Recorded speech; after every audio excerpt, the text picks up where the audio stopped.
Daughter looked me in the eye across my own kitchen table and said, "Mom, please don't come to the opening. It'll just be easier that way." I smiled. I said, "Okay, sweetheart," and I meant it.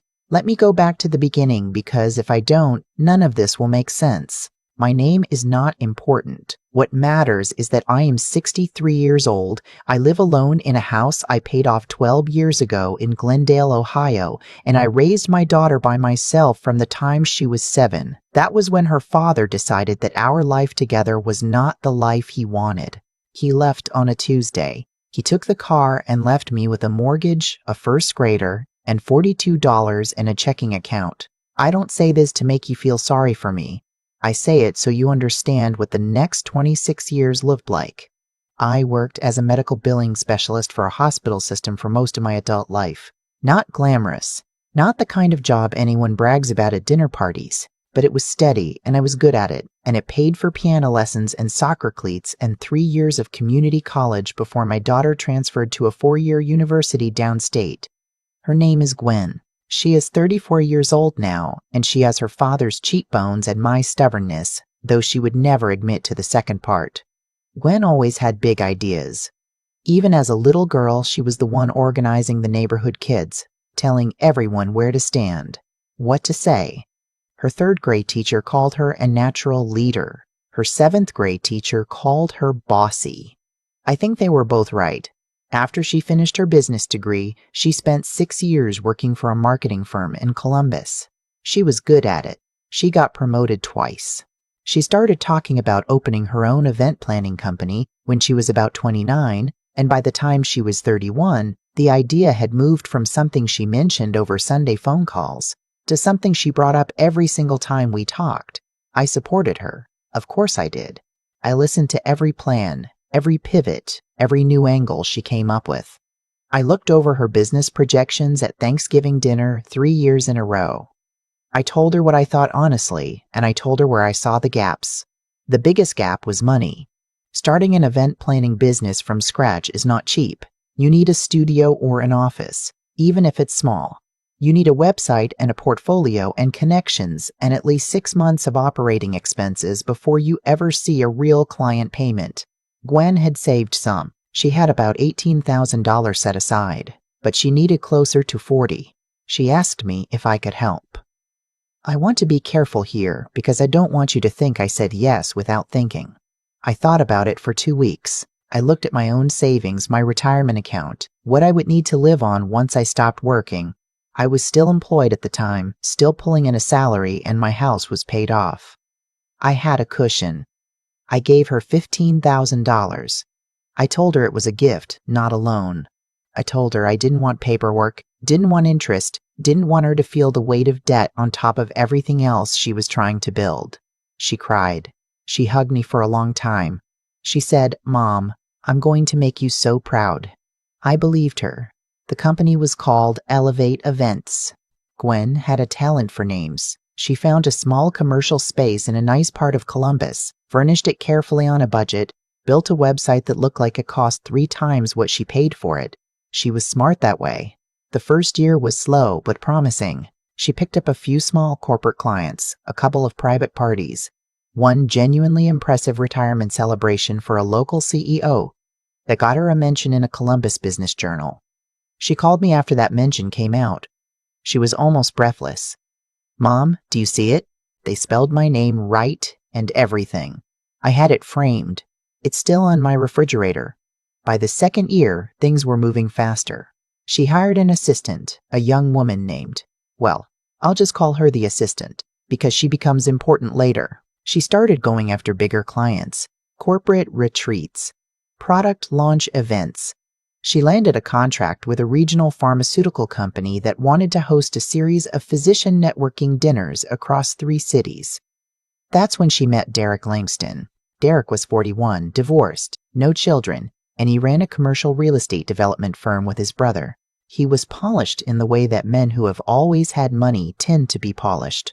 The right shoes, the right haircut, the easy confidence of someone who has never had to worry about $42 in a checking account. Gwen brought him to dinner at my house about 4 months after they started dating. He was pleasant enough. He asked me appropriate questions about my work, complimented my cooking, helped clear the table without being asked. I noticed that he looked around my house the way some people do, not rudely, but with a kind of quiet assessment, taking stock. I filed that away and didn't say anything. Over the next year, Gwen and Derek got serious. She moved into his condo in the Short North neighborhood. She started talking about his friends, his family, his world in a way that felt like she was slowly replacing the vocabulary of her old life with a new one. I told myself it was normal. People grow. Relationships change things. But then small things started happening. She missed my birthday dinner. She said she had a client conflict and she was sorry. 2 months later, she forgot our standing Sunday call 3 weeks in a row. When I mentioned it, she said she'd been busy. I said, of course, no problem. When I met Derek's mother at a dinner, Gwen organized. I noticed that his mother talked about Gwen's business in a slightly different way than I expected. She said things like, "It's so cute that Gwen has her little company." She said it warmly, not meanly, but the word little sat in me like a stone. I mentioned it to Gwen on the drive home. She said, "Mom, that's just how she talks. Don't be sensitive." I let it go. The grand reopening was Gwen's idea. After 3 years in business, she had saved enough to move Elevate Events into a larger, more prestigious space, a renovated Victorian building downtown that had been recently converted into commercial offices. It was beautiful. High ceilings, original hardwood, a street-level suite with big windows and the kind of presence that said, "This company is serious." The plan was to host an official launch event to mark the move, a Saturday evening cocktail reception, current clients, potential clients, Columbus business community figures, press. Gwen threw herself into planning it the way she threw herself into everything. For 3 months, it was almost all she talked about. I helped where I could. I have a talent for logistics that comes from 20 years of untangling billing systems, and Gwen knew it. In the early weeks of planning, she called me regularly. I helped her put together the vendor contact list. I talked through the catering options with her. I even reached out to a florist I knew through my church, a woman who had done beautiful work for our pastor's retirement party, and connected them. The florist's name is Bet, and she is the reason I know everything I know now. But I'll get to that. About 6 weeks before the event, Gwen's calls slowed down. I thought she was just deep in the execution phase. Then they stopped almost entirely. When I called her, the conversations were short. She sounded distracted. I asked her once if everything was okay with Derek. She said yes. I asked if the event planning was going smoothly. She said yes. Great, really coming together. I asked if she needed anything from me. She paused. Actually, Mom, I've been meaning to talk to you about the event. I waited. Derek's family is going to be there. His parents, his aunts and uncles, some of his business associates. And I think it would be better if you didn't come. I was quiet for a moment. I thought I had misheard her. I'm sorry? It's not a big deal, Mom. It's a professional event. And I just think you know how you can be sometimes. You say things without thinking about how they land. And these people they move in a different world. I don't want anything to feel off. I sat with that. I could feel the heat rising in my chest, but I kept my voice very level. You're asking me not to come to your business event. The business we talked about together for years. The business I gave you $15,000 to help start. That was a gift. You said so yourself. She was right. I had said so myself. Okay, I said so myself. Okay, I said. I won't come. She exhaled like I had just done her a favor. Thank you, Mom. I knew you'd understand. I hung up and sat at my kitchen table for a long time. I want to tell you what I did not do. I did not call her back and demand an explanation. I did not call Derek's mother. I did not tell my sister, who would have driven to Columbus and made the kind of scene that gets talked about for decades. I cried a little. I won't pretend I didn't. And then I started thinking clearly.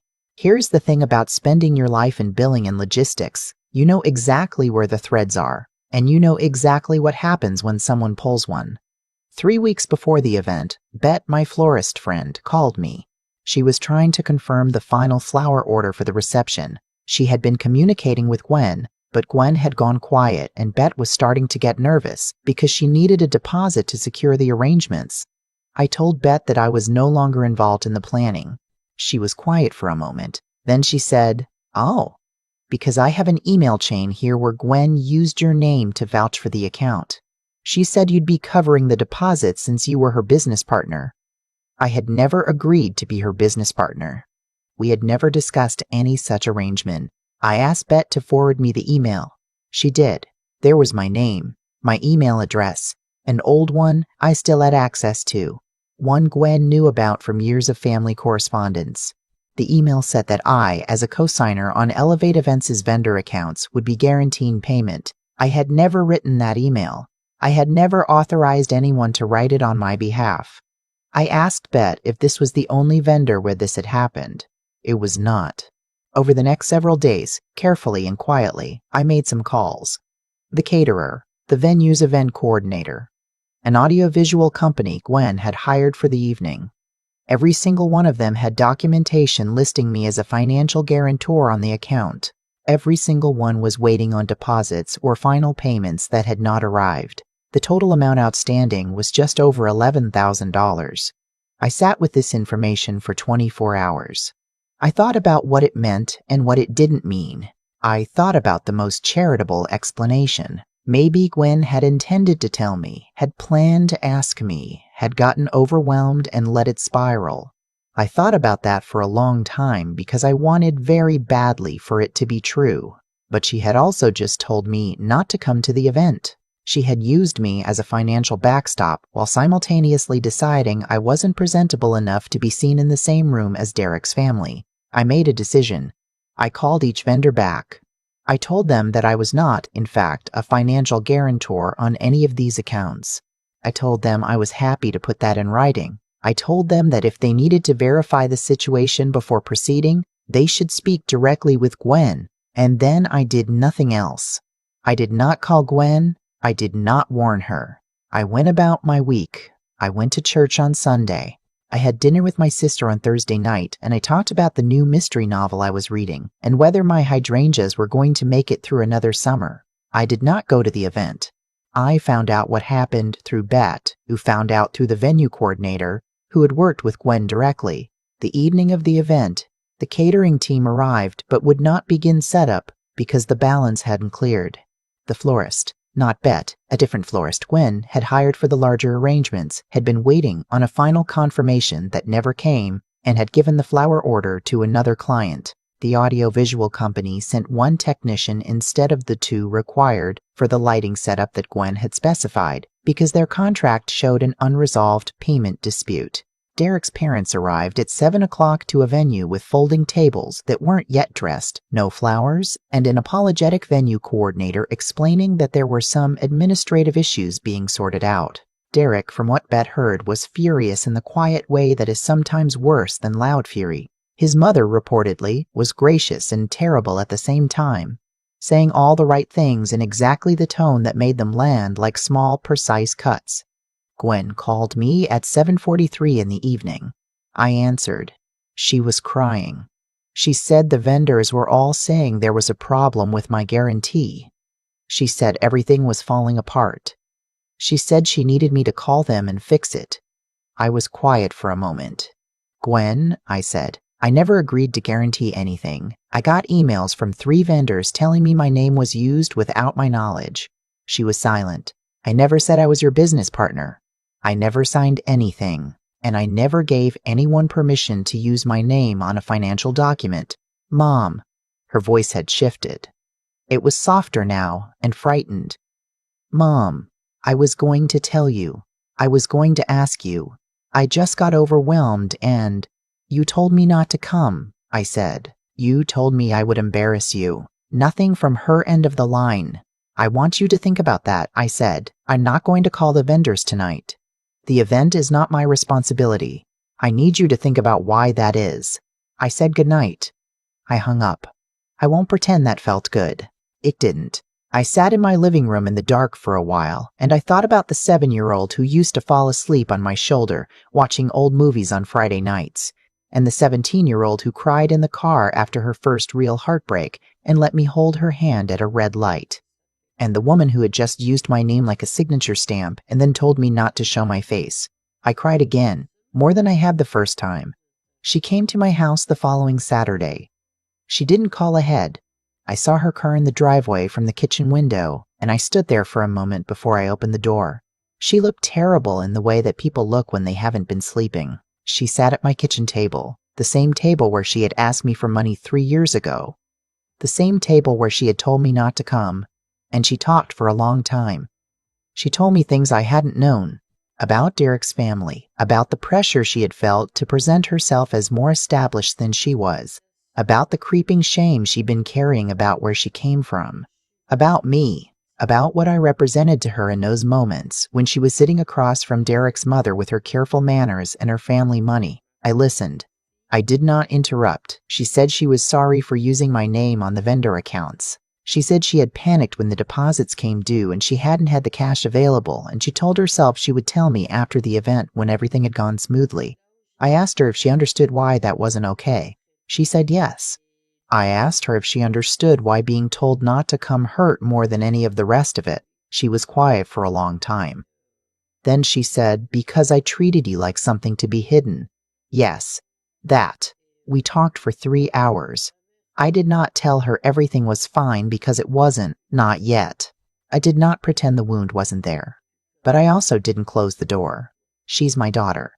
That has always been true, and it will keep being true, no matter what she does. What I told her was this: she would need to contact every vendor directly, take full responsibility, make payment arrangements out of her own funds. She would need to rebuild those professional relationships on her own, and she would need to understand that the $15,000 I gave her was still a gift, would always be a gift, but that I would never again allow my name to be used as collateral for a decision I hadn't agreed to. She nodded. She said she understood. She also told me that she and Derek had had a serious conversation after the event. His mother had said something to him, not unkindly, apparently, but directly, about whether Gwen was ready for the kind of life they led. Derek had defended Gwen, but the conversation had opened something up between them, some question they were now having to sit with together. I didn't say anything about that. It wasn't mine to say anything about. It has been 5 months since the event. Gwen and Derek are still together. She has been rebuilding slowly, recontacting clients, patching the vendor relationships one by one. Her assistant, the young woman I mentioned earlier, apparently stepped up that night and handled the guests with more grace than anyone had a right to expect. I've since learned her name is Tamsin, and I think Gwen owes her more than she knows. My daughter calls me every Sunday now. She doesn't miss. Last month, she drove out to Glendale and we planted the back garden together, which is something we used to do when she was small. She wore the old work gloves I bought her when she was 12, which she still keeps in my garage for reasons neither of us has ever discussed. We didn't talk about any of it while we were in the garden. We just worked. The dirt was soft from rain the day before and the light was very good, and at one point she said, "I forgot how much I like this." I didn't say anything. I just handed her the trowel. I'm 63 years old. I worked hard and I raised my daughter alone, and I gave what I had when I was asked. I don't need gratitude every day. I don't need to be the center of anything. But I do know my own worth, and I know what it means to be someone's secret. I stayed home the night of that event because my daughter asked me to. I stayed home because I meant what I said when I said okay. And I stayed home because some things have to fall apart on their own before anyone understands why they were standing in the first place. I'm not the kind of woman who breaks things. I'm the kind of woman who built them. I've been thinking about something a lot since that Saturday when Gwen sat at my kitchen table and finally told me the truth. Not about what she did. I've made my peace with that. Or at least I'm working on it. What I keep coming back to is how long it took for both of us to get honest. She was dishonest with me for months, yes, but I wonder now how many years I spent making myself smaller so she wouldn't feel the weight of where we came from. How many times I downplayed the struggle so she could move through the world feeling lighter. Maybe I taught her without meaning to that our story was something to be managed instead of owned. That's not self-blame. I want to be clear about that. What she did with my name on those vendor accounts was wrong, and she knows it. Using someone's trust as a financial instrument without their knowledge isn't a mistake, it's a choice. Choices have weight, and the weight always lands somewhere eventually. It landed in that venue on a Saturday evening with Derek's mother standing in a room with no flowers and no food and a very clear picture of what had been held together with borrowed credibility. That's not punishment, that's just how things work. You build something on a foundation you don't actually own, and one day the foundation isn't there, and the thing falls. It doesn't fall because the universe is cruel. It falls because that's what unsupported things do. What I want Gwen to take from this, what I hope she carries forward, is not shame. Shame is useless. It makes people hide and deflect and eventually repeat the same patterns in new clothes. What I want her to carry is the understanding that integrity is not a luxury for people who have already arrived. It is the thing that gets you there and keeps you there. Hair business was real. Her talent is real. She didn't need to borrow my name because she was actually capable of building what she was building. She panicked, and in the panic, she reached for something that wasn't hers to take. That's a lesson about resilience too. Real resilience isn't the absence of panic. It's knowing that when panic comes, you call the person whose name you were about to forge and you say, "Mom, I'm in trouble, can you help me?" That phone call would have been hard. I would have said yes. For myself, I learned that staying quiet is not the same as having no limits. I stayed quiet through a lot of things over those months because I didn't want to be difficult, didn't want to add pressure to what she was building. But limits don't enforce themselves. At some point, you have to say out loud, "This is who I am. This is what I've done, and I will not be someone's secret to manage." I'm 63 years old. I raised a daughter alone. I worked decades in a job that most people don't notice until something goes wrong. I am not embarrassing. I am not a liability. I am the reason there was a foundation to build on in the first place. The night of that event, I sat in my living room and I did not fall apart. I made tea. I read 40 pages of my novel. I went to bed at 10, and somewhere across town, the thing built on borrowed ground was learning what it needed to learn. I think that's enough.